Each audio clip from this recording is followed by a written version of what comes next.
Hi, I'm Patrick. And if you don't know, as of the recording of this video, Gen Con was just last weekend, which allowed me to travel the country and break into a lot of game designers' houses while they're at Gen Con and steal their underwear.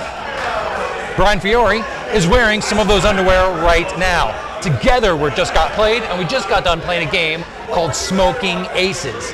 Brian's going to tell us all about it. Now.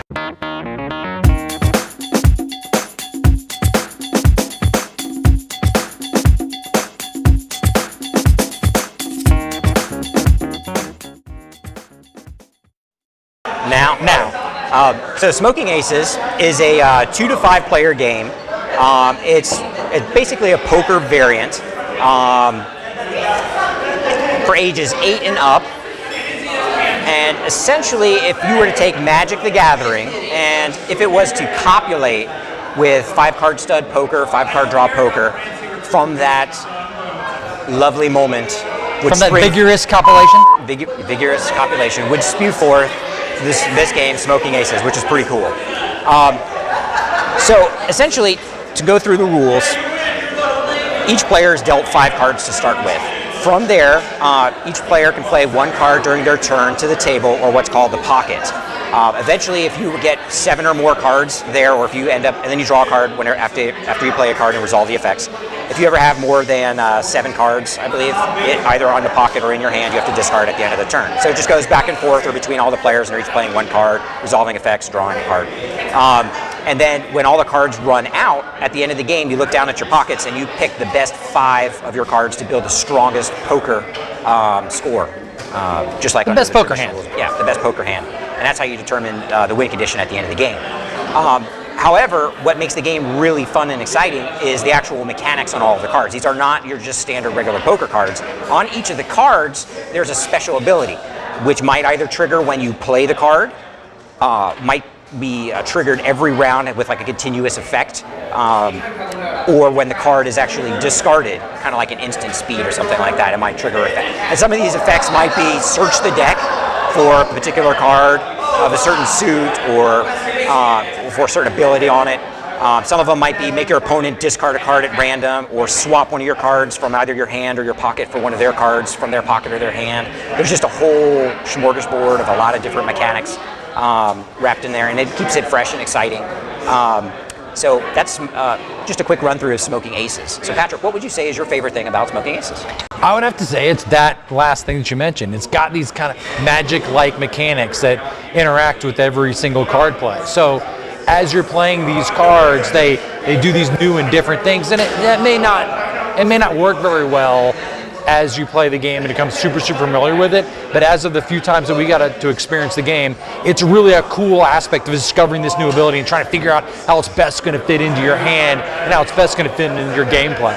That's what I really enjoyed about it. If there's one thing that you really liked about it, what was it? The thing that I like best about it is that the rules. They were nice and quick to get going. The learning curve is very small on it. So we were up and playing round to round within probably like a minute or 2. And that was probably just freshly reading the rules. We watched a small how to play video, which was like 2 minutes. So you're up and playing in no time. The rounds are pretty quick. There's not a whole lot of analysis paralysis or anything like that sort. So it's a pretty fast-paced game. What would you say is the thing that you like least about Smoking Aces?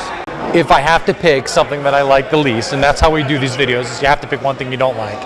I feel like if they constructed the game to where it was a faster game, if it was a filler game that went 15 to 20 minutes, this game would fly off the shelves. I feel like it would have a lot of replayability and people would absolutely love it. I think this is one of those games that people would want to play quickly and get in and then get out and then play another game.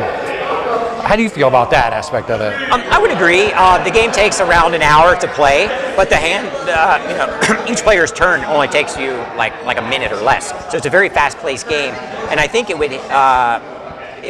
But you can't really call it a filler game because it takes around an hour to play. So I was kind of thinking, if you were to maybe cut the deck in half, it would cut the whole play time down by about half that amount, and you might hit that filler area. So now you've got fast turns and a fast end game as well. So it might just be a good house rule or something that you could experiment with. Sure, it would have to be play tested a little bit, but it's just another house rule variant or something that you could try. Cool. And if there's something that you didn't like about it, The thing that I like least about Smoking Aces, for me, is the theme. It's kind of, to me, like an abstract game where it's just the poker variant. So you're staring at clubs and spades and stuff like that.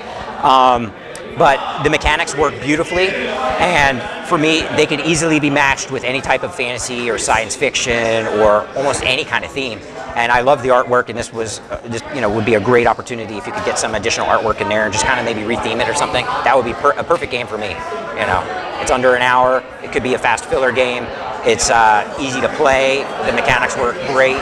But for me, it's just the theme that I didn't like the best. But as we got into it, you started to dig the mechanics. You're like, oh wow, I really am starting to enjoy this game.